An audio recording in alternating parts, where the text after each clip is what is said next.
छोटे से गांव की रहने वाली मीता की रायपुर के एक बड़े व्यापारी के बेटे परेश के साथ शादी हुई। नए घर में बड़ी आदर सम्मान के साथ मीता ने गृह प्रवेश किया। शादी के 2-3 साल काफी मजे और खुशी के साथ निकल गए और जैसे जैसे दिन बीतता गया मीता अपनी जिम्मेदारियों के बोझ तले दबती चली गई। मीता की सास भी मीता से काफी खुश थी कि मीता बहू अपना घर और संसार सब कुछ अच्छी तरह से संभालने लगी। गर्मी की छुट्टियां पड़ गई थी। मीता अपने मायके जाने की बात अपनी सास से बोली। मम्मी, 2 साल हो गए हैं, क्या मैं मायके थोड़े दिन के लिए जाकर आऊं? सास ने जवाब दिया, देखो मीता, अगले साल चले जाना। मीता यह सुनकर काफी नाराज और दुखी होकर सोचने लगी। जब चंचल दीदी हर 3 महीने में घर पर आती है तो मम्मी काफी खुश हो जाती है और कहती है कितने दिन के बाद आई है। तो मुझे तो 2 साल हो गए, मेरे बारे में कोई कुछ सोचता ही नहीं है। मेरी खुशी किसी के लिए कोई मायने ही नहीं रखती है। और क्या दिन भर इन लोगों के लिए खाना बना कर खिलाती रहूं, घर का सारा काम करती रहूं? क्या मेरी यही जिंदगी है? और मीता अपनी कमरे में आंसू की धारा को समेटते हुए दाखिल हुई।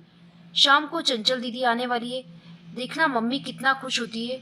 खाने के लिए अलग अलग फरमाइशों की लड़ी लगाती रहेगी। कभी चंचल दीदी के लिए समोसा बना दो, कभी पालक पनीर, तो कभी बिरयानी। मैं इतना क्यों सोच रही हूँ, करना तो मुझे ही बनाना है। तो चलो किचन में अभी से तैयारी में लग जाऊं। यह सोच ही रही थी तभी सास ने आवाज दी, मीता जल्दी से नीचे आओ, देखो चंचल आई है। मीता अपने चेहरे पर मुस्कान लिए अपने दुख को अंदर एक कोने में दबाए अपनी ननद का स्वागत करती है। कैसी हो भाभी? चंचल मीता से बोली। अच्छी हूँ दीदी, घर में सब कैसे हैं? अच्छे हैं। अच्छा, हमारे जीजाजी कैसे हैं? चंचल शर्माते हुए बोली। वह भी भाभी अच्छे हैं। अच्छा दीदी आप बैठो, मैं नाश्ता बना कर लाती हूँ। नहीं नहीं भाभी, कुछ मत बनाओ, मैं अभी घर से नाश्ता कर कर आई हूँ। भाभी केवल 2-3 घंटे ही रहूंगी क्योंकि सास की तबीयत ठीक नहीं है। आपके जीजाजी उन्हें लखनऊ दिखाने गए हैं। तो वे बोली, तुम अकेली यहाँ क्या करोगी? काम करो, तुम अपने मायके जाकर सबसे मिल के आओ। चली जाओ तो मैं आ गई। मुस्कुराते हुए चंचल ने कहा, अच्छा दीदी रुको, मैं खाना बनाती हूँ, आप खा लीजिएगा। जीजाजी और आपकी सास के लिए भी खाना बांध कर दे दूंगी। अरे भाभी बैठो मेरे साथ, शाम तक मैं चली जाऊंगी तो खाना तो बनता ही रहेगा। तभी मीता की सास ने मीता से कहा, तुम एक काम करो, चंचल के साथ बैठो, बातें करो, मैं कुछ बनाती हूँ। जी नहीं मम्मी जी, मैं बनाती हूँ, आप दीदी से बातें कीजिए। तभी चंचल ने कहा, कोई बात नहीं, हम आप खाना बनाओ और मैं आपसे बातें करूंगी, थोड़ी मदद हो जाएगी। ये ठीक रहेगा, क्यों ना माँ? मीता की सास बोली, ये भी सही है। मीता और चंचल किचन में प्रवेश करती है और काफ़ी देर हंसी मजाक करते करते खाना भी तैयार हो जाता है। चंचल खाना खाने के बाद शाम को अपने घर चली जाती है। रसोई को समेटकर रात को कमरे में मीता गई तो परेश ने कहा, मीता तुम काफ़ी थक गई हो, आराम कर लो। हाँ, मुझे आराम कहाँ है, तुम्हारी माँ तो बस यही चाहती है कि मैं अपने मायके न जाऊँ। चंचल दीदी 1-2 घंटे के लिए आ जाती है लेकिन मिलकर तो जाती है। उसमें क्या, तुम भी चली जाओ मीता, परेश ने कहा। और देखो मीता दीदी भी कहाँ आ पाती है, जब शरद जीजाजी अपनी माँ को लखनऊ डॉक्टर के पास दिखाने ले जाते हैं तभी मिलने आती है। तो इसका क्या मतलब, मैं कभी नहीं जा सकती अपने मायके? ऐसा तो मैंने नहीं कहा मीता। अच्छा तुम शांत रहो, मैं कल माँ से बात करता हूँ, तुम अपने मायके चली जाना। ठीक है, तुम तो रहने दो। गुस्सा करते हुए मीता सो जाती है। सुबह उठकर मीता अपने काम में रोज की तरह लग जाती है।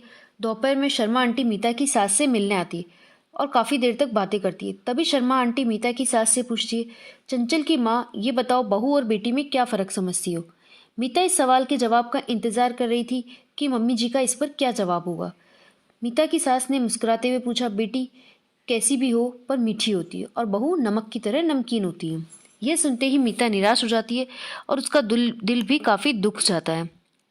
शर्मा आंटी चली जाती है। काफ़ी देर तक मीता यह सोचती रहती, मैंने मम्मी के साथ क्या बुरा किया, मम्मी मेरे बारे में ऐसा क्यों सोचती है। और वह अब घर में निराश रहने लगी। निराश मीता को देख एक दिन मीता की सास ने पूछा, मीता यहाँ आओ, तुमने तुमसे किसी ने कुछ कहा क्या, या परेश ने कुछ बोला? कुछ नहीं मम्मी जी, मीता की आवाज़ में दर्द था। मीता की सास ने अपने पास बिठाकर पूछा, नहीं तुम बताओ मीता क्या हुआ है। मीता की आंखों में आंसू भरा है। मीता ने सास को सारी बात बता दी, कैसे शर्मा आंटी से अपने बेटी और बहू के बारे में फ़र्क बता रही थी। ओह, तो यह सुनकर तुम नाराज हो गई। बस इतनी सी बात। अरे मीता, मैंने कहा बेटी मीठी होती है। वह चाहे कितनी भी गलती करे, उसकी गलती नजर नहीं आती, वह गुड़ की तरह मुंह में घुल जाती है। और खाने में अगर मीठा न हो तो कोई फर्क नहीं पड़ता। लेकिन बहू नमक के समान है, इसलिए क्योंकि खाने में अगर नमक न हो तो खाना बेस्वाद हो जाता है। खाने में नमक मिलने पर हम जो खाना खाते हैं उसी समय नमक के हम कर्जदार बन जाते हैं। ठीक उसी तरह तुम मेरे लिए वही नमक हो। मैं तुम्हें अपने स्वार्थ के लिए कहीं नहीं जाने देती, क्योंकि तुम्हारे न रहने पर घर सूना सा लगता है। इस घर को संभालती हो तो इसलिए हम तुम्हारे कर्जदार हैं। मीता सारी बात समझ आती, अपनी सास के गले लिपट कर रोने लगती। शाम को परेश जब घर आता है तो अपनी माँ से कहता है, माँ, मीता अपने मायके जाना चाहती है एक दिन के लिए। मीता तपाक से बोल उठी, नहीं, मुझे नहीं जाना है। मैं चली गई तो खाने में कोई स्वाद नहीं रहेगा। परेश को कुछ समझ नहीं आया। कल रात मायके जाने के लिए मुझसे कह रही थी, अचानक से इससे क्या हो गया? परेश सोचने लगा, इन औरतों को समझना मर्दों के बस के परे है। मीता की सास मीता के सिर पर हाथ फेर रही थी और परेश एक टक लगाकर मीता और अपनी माँ को देखता रहा।